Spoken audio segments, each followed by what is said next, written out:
Tisztelt Országgyűlés, szintén napirendi pont előtti felszólalás jelentkezett Lázár János frakcióvezető úr.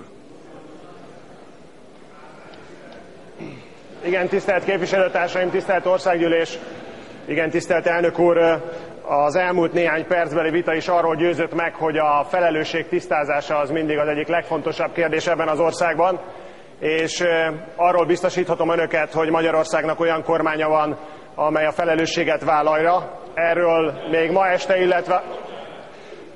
Tisztelt képviselőtársaim, azt szeretném kérni önöktől a Szocialista Párt padsoraiban, hogyha önök komolyan veszik a munkájukat, komolyan veszik ennek az országnak a gondjait, akkor hallgassanak meg illő tisztelettel, mint ahogy mi is megtesszük önökkel szemben ezt, és meg fogjuk tenni a jövőben is. Én semmi más nem kérek önöktől, csak azt, hogy ami miatt elveszítették a választást, azt vegyék tudomásul, és szíveskedjenek segíteni az ország talpra állításában. Ezt szeretném kérni mindannyiunk nemében, és ne ezt a szélsőséges viselkedést adják elő, mint az elmúlt fél órában.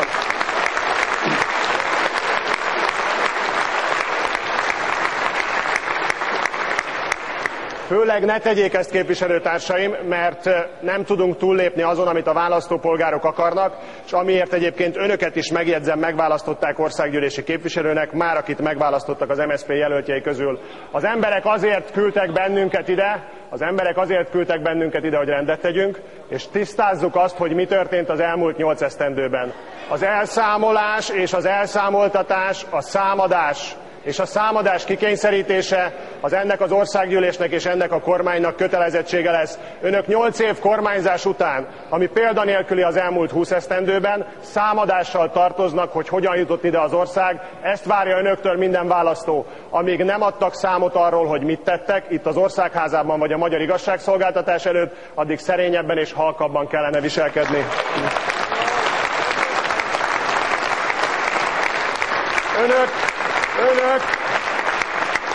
Önök 133 ügyben kezdeményeztek vizsgálatot 2002 után, egyetlen egy ügyben sem ítéltek el senkit sem, jogerősen megszüntették az eljárásokat. Amikor önök ezt abszolválják, és ilyen volumenű ügymennyiség után, amit produkáltak az elmúlt 8 évben, önök magukról ugyanezt el tudják mondani, azt gondolom teljes joggal hangoskodhatnak majd az illem és a tisztelet betartása mellett. Igen, tisztelt képviselőtársaim, azért is gondolom, hogy számadással tartoznak, mert az emberek úgy gondolják, hogy a rendteremtésben nélkülözhetetlen, hogy önök számot adjanak arról, hogy mit végeztek. Néhány évvel ezelőtt, nem olyan régen, talán egy éve volt egy miniszterelnöke az országnak, amely azt mondta az embereknek, hogy fájni fog. Az emberek pedig azt üzenik az elmúlt 8 évben hatalmat gyakorlóknak, hogy a számadás meg önöknek fog fájni az elmúlt 8 év kormányzása után.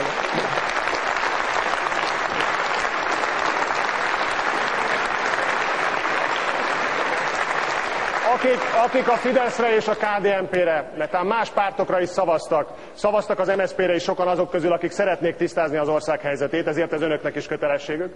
Akik ránk szavaztak, azért küldtek ide bennünket, hogy ezt elérjük. Minden Fideszre leadott szavazatban ott van az, hogy az emberek várják a számadást és az elszámoltatást. Mi ettől nem tudunk eltekinteni, és örülök annak, hogy végre a kormány elszánta magát, és Papcsák Ferenc képviselőtársam személyében elszámoltatással és korrupció ellenes küzdelemmel foglalkozó kormánybiztost bízott meg, hogy tisztázza a helyzetet.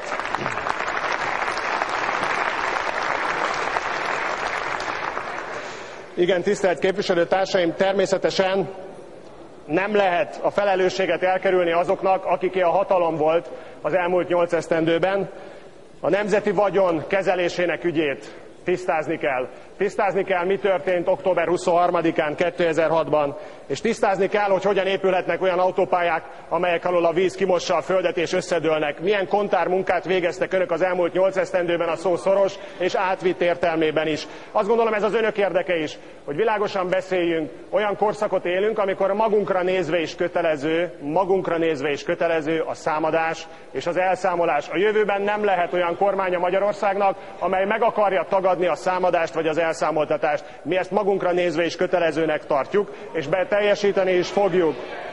Tisztelt képviselőtársaim, én meghallgattam önöket a napirend előtti felszólalás keretében, semmi más nem szeretnék kérni önöktől, csak jusson eszükbe Szili Katalinnak a figyelmeztetése, aki házelnökként hány alkalommal kérte a Fideszt, hogy méltóságteljesen viselkedjen ebben a házban. Én most önöket kérem Szili Katalinra hivatkozva, hogy ne szélsőségesen viselkedjenek, hiszen ennek az országnak nem érdeke, hogy az MSZP egy szélsőséges párttá váljon, ahogy önök erről most tanúságot tesznek.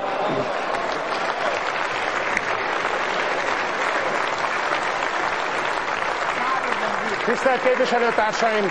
Mi azonban nem leszámolást, hanem jogi elszámoltatást szeretnénk, hiszen a politikai ítéletet önökről meghozták, erkölcsi ítéletre nekünk nincs jogunk. Azonban a jogi elszámolást nem fogják megúszni. Mi, a Fidesz frakció azért fogunk dolgozni, hogy ne fogják tudni ezt elkerülni. Köszönöm a türelmüket.